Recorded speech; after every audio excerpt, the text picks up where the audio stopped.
10 लोगों में शायद 4 ही गोपनीयता रखने में सक्षम हो सकते हैं, बाकी छोटे बच्चों जैसे सबको बता देंगे। इसलिए परख कर बोलो।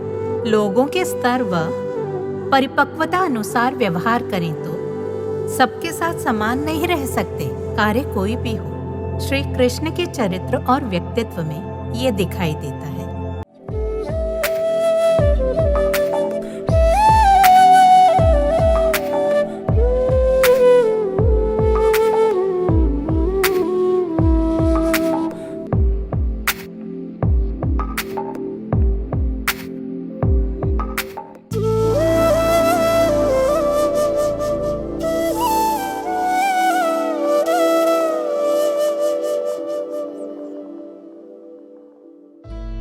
हम आप YouTube पर कितने भी कुकिंग के वीडियो देखें, हमारे मुख और पेट में कुछ नहीं पहुंचेगा यदि हम सामग्री ना जुटाएं और रसोई में जाकर बनाएं ना तो।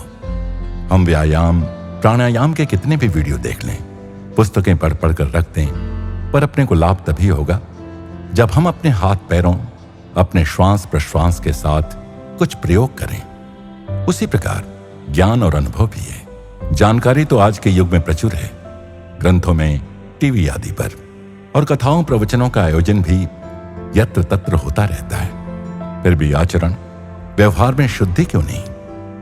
धर्म या अध्यात्म में हमारी सहज रुचि होती नहीं। हो जाए तो हम अधिक से अधिक जानकारी संचित करना चाहते हैं, क्योंकि हमने अब तक संसार में यही लोभ वृत्ति देखी है। पैसा हो तो अधिक से अधिक संग्रह, सत्ता की भूख भी बढ़ती जाती है। तो जब धर्म के क्षेत्र में आते हैं तब भी हम सोचते हैं अधिकाधिक जानकारी इकट्ठी कर लें, किंतु हम एक ही ग्रंथ को पकड़ लें और उसी में नित्य प्रति डुबकी लगाने लगें तो नए नए हीरे मोती मिलेंगे। रस की सृष्टि होगी, उसका सौंदर्य, उसकी शुद्धि और शांति हमारे आचरण में उतर आए तो ज्ञान अनुभव में आने लगेगा, क्योंकि कहे सुने के बजाय निज अनुभव सदा हमारे साथ रहेगा। अम्मा कहती हैं कि आध्यात्मिकता एक अनुभव है। इसकी सच्ची प्राप्ति के लिए सब व्याख्याओं का भीतरी बकझक और उधारी विचारों को विराम लगना चाहिए, क्योंकि इसी में आध्यात्मिकता का अनुभव है। प्रेम स्वरूप और आत्म स्वरूप आप सबको नमस्कार। കാലിനെടുത്താലും ചിത്തമാണ്, മൂക്കെടുത്താലും ചിത്തയാണ്, വായിനെടുത്താലും ചിത്തയാണ്, മലമായും ചിത്തയാണ്, മൂത്രമായും ചിത്തയാണ്. പക്ഷെ ഉള്ളിൽ നമുക്ക് നല്ല പൂവുണ്ട്, ആനന്ദം കൊടുക്കുന്ന, സുഗന്ധം കൊടുക്കുന്ന ഉണ്ട്. അത് നമ്മളിൽ അഹങ്കാരം തോടുപൊട്ടിയാലേ അത് പുറത്ത് വരുവുള്ളൂ. നമ്മൾ ശ്രമിച്ചാൽ സാധിക്കുന്നതാണ്. स्वर्ण से आभूषण बनाने के लिए जैसे कि थोड़ा सा तांबा मिलाते हैं, वैसे ही जगत में रहते किसी का चेहरा बंदर जैसा है ऐसा नहीं कहते, चाहे सत्य हो। यूं झूठ बोलना ठीक है क्या, हम पूछ सकते हैं। ऐसी परिस्थितियों में इन्हीं कारणों से कृष्ण कूटनीतिज्ञ बने। कभी अम्मा भी किन्हीं विषयों पर बोलने में सावधानी बरतती हैं। 10 लोगों में शायद 4 ही गोपनीयता रखने में सक्षम हो सकते हैं, बाकी छोटे बच्चों जैसे सबको बता देंगे। इसलिए परख कर बोलो। लोगों के स्तर व परिपक्वता अनुसार व्यवहार करें तो सबके साथ समान नहीं रह सकते, कार्य कोई भी हो। श्री कृष्ण के चरित्र और व्यक्तित्व में ये दिखाई देता है। श्री कृष्ण का व्यक्तित्व हृदयों को आकर्षित करता है। मात्र वृंदावन के गोप गोपियों व द्वारका मथुरा के समकालीन स्त्री पुरुषों को नहीं, काल देश की सीमाओं से परे भी मानव हृदयों को आकर्षित कर उनका उत्थान किया। मनुष्य रूप में अवतरित श्री राम अवतार से हटकर श्री कृष्ण ने अपनी दिव्यता के उज्जवल वैभव को जगत में और स्पष्टता पूर्वक प्रकट किया। मैं सभी जीवों के हृदय में निवास करने वाला आत्मा हूँ। क्षर व अक्षर से अतीत हूँ मैं, परमात्मा हूँ मैं। पुरुषोत्तम नाम से वेदों व जगत में प्रख्यात हूँ। ऐसे कई प्रकार से भगवान ने अपनी महिमा उजागर की।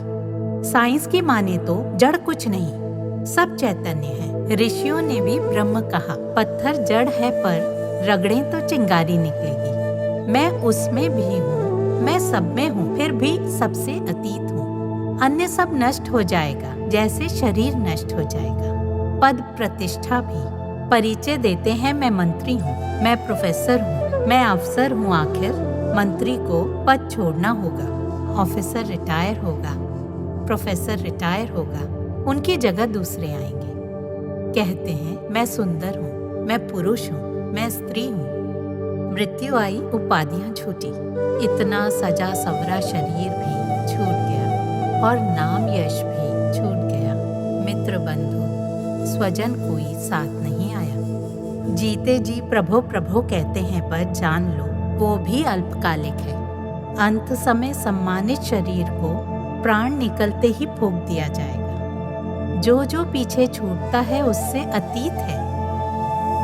आत्म तत्व जो कानों के कान, मनों के मन, आंखों की आंख के रूप में हमारे भीतर व्याप्त है, वो पारमार्थिक तत्व है। अमिट मुस्कान और प्रसाद बुद्धि वाले भगवान स्वयं भी आनंद में रहे और दूसरों को भी आनंद देते रहे। वो स्वयं आनंद व मधुर थे, एक अद्वैत अवस्था में, हर स्थिति में आत्मस्थ। इस तत्व की अनुभूति होने पर हमारा आनंद दूसरों पर डिपेंड नहीं होगा, आत्मस्थित होगा। जैसे कांच के भीतर से बाहरी जगत को देखते हैं, वो बांधता नहीं, आत्मस्थित रहकर जगत को देखना, यही है प्राप्तव्य। एक फूल सुंदर तो है, सुगंधित भी है। उसके सामीप्य में हम सुंदरता और सुगंध का आनंद ले पाते हैं। हमारे भीतर भी सौंदर्य है, परंतु हम देह मन बुद्धि में बंधे हैं। कान से मैल, नाक से म्यूकस निकलता है, आंख से कीचड़, मुंह से दुर्गंध, मल मूत्र सबसे दुर्गंध। फिर भी इससे आ सकते हैं हम, किंतु हमारे भीतर एक सुंदर पुष्प भी है जो सुगंध देता है, अमृत देता है, आनंद भी देता है। सुगंध तो देता ही है, पर जब हमारे अहंकार का खोल टूटेगा तभी ये खिलेगा। ये हम सबके भीतर है, प्रयत्न से ही प्राप्ति होगी। इसीलिए भगवान सबके हृदय की गुहा में निवास करते हैं, ऐसा उद्घोष किया उन्होंने।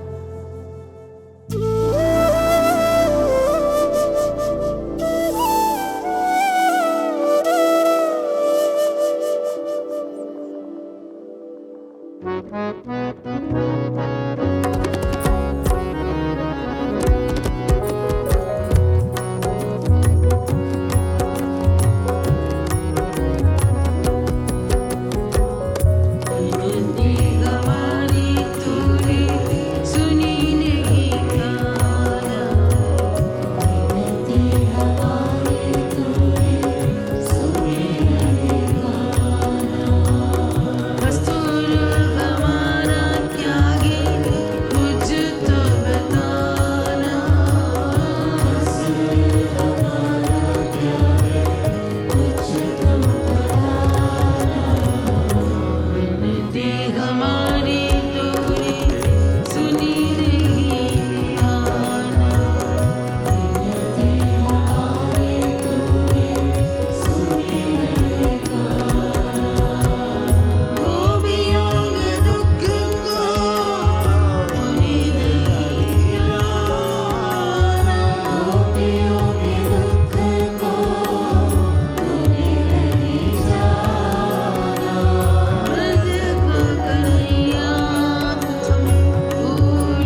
कोच्चि का कार्यक्रम सुबह देर तक चला।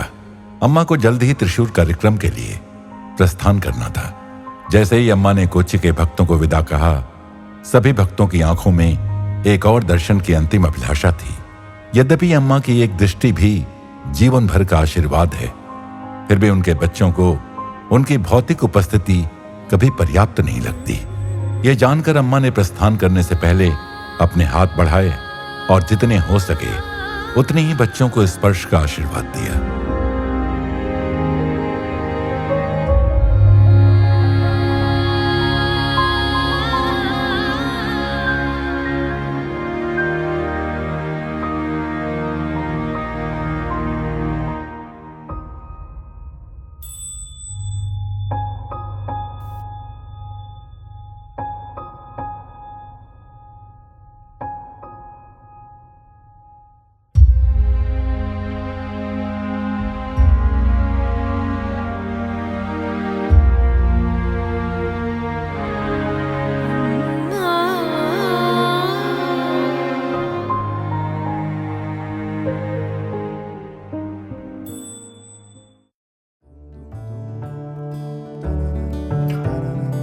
केरल के हृदय में संस्कृति एक कालातीत नदी की भांति प्रवाहित होती है। यह है त्रिशूर, परंपरा, कला और भक्ति की एक पवित्र अमृत गंगा। प्राचीन वडक्कुनाथन मंदिर इसके केंद्र में है और यह शहर सद्भाव में फलता फूलता है। यहाँ चर्च, मस्जिद और सिनेगॉग एक शांत संवाद में खड़े हैं, जो एकता की महान नदी की सहायक धाराएं हैं। यही भावना इसकी कला में जीवित है। लकड़ी की नक्काशियों की मौन कहानियों में, मंदिरों के भित्ति चित्रों में दैवीय दृष्टि में और केरल चित्रकला के जीवंत चित्रांकन में इसका चरमोत्कर्ष त्रिशूरपुरम में देखने को मिलता है। एक दिव्य भव्य समारोह जहां हाथियों, अलंकृत छत्रियों और चेंडामेलम की गर्जना रूपी प्रार्थना की दो शोभा यात्राएं एक साथ संगम करती हैं। त्रिशूर केवल भ्रमण का स्थान नहीं, बल्कि अनुभूति का स्थान है, जहां परंपरा प्रत्येक श्वास में समाई है।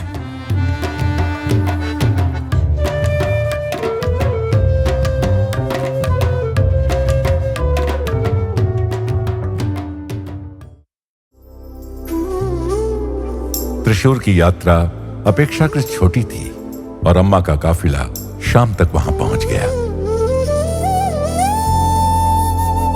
वहां के भक्तों ने अम्मा के आगमन की तैयारी में कई रातें जागकर सेवा की थी और अम्मा की उपस्थिति अंधकार में एक आकस्मिक प्रकाश स्तंभ के समान थी।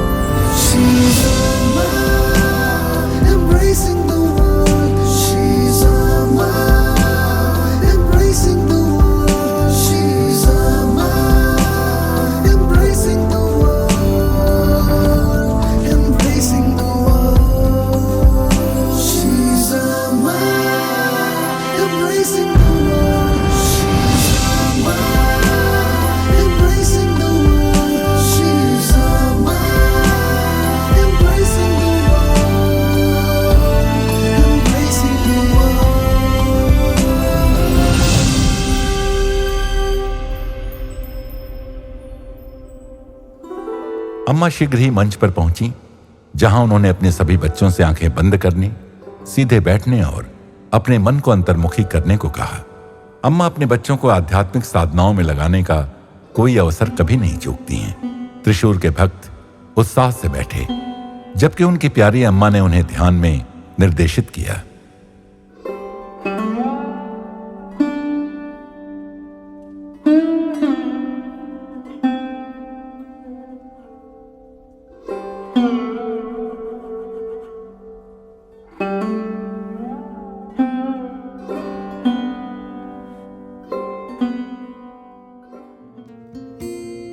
समय अधिक हो चुका था, इसलिए अम्मा ने प्रसाद वितरण प्रारंभ किया। अम्मा जानती थीं कि उनके सभी भक्तों को अगले दिन कार्यक्रम से पहले ही अपनी सेवाएं जल्दी प्रारंभ करना होगा।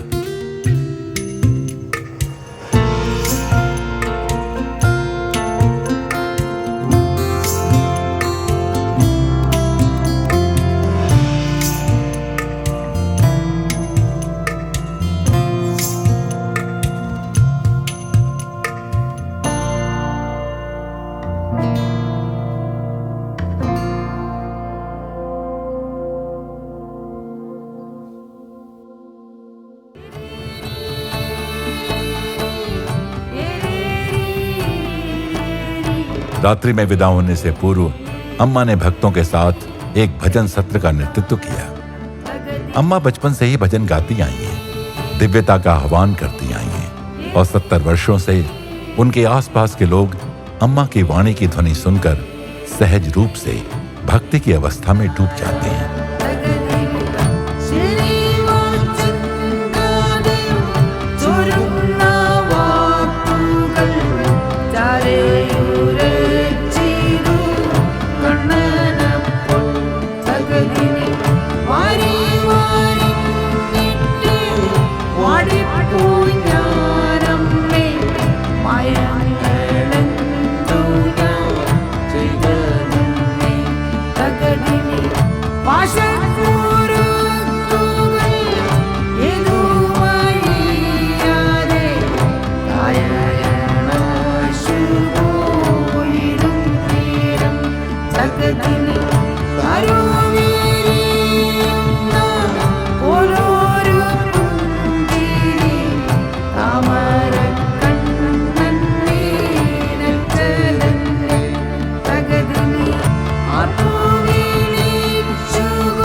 अम्मा को रात के अंत में अपने कक्ष में पहुंचने की कोई जल्दी नहीं थी। अम्मा धीरे धीरे चली ताकि वे रास्ते में आने वाले अपने बड़े और छोटे सभी बच्चों से बात कर सकें। अम्मा के बच्चों के चेहरों को देखकर आप देख सकते थे कि वे उस दिव्य प्रेम को पी रहे थे जो अम्मा उन्हें दे रही थी।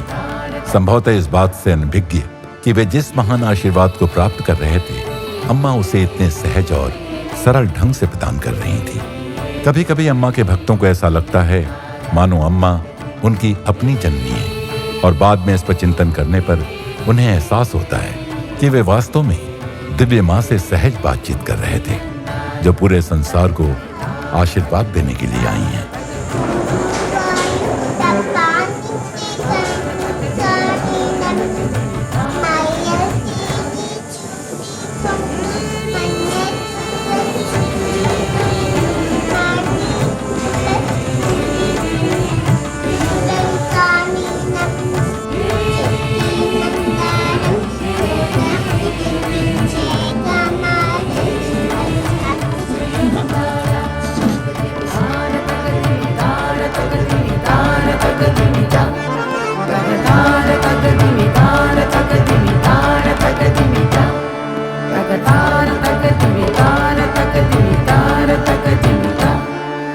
Tagatara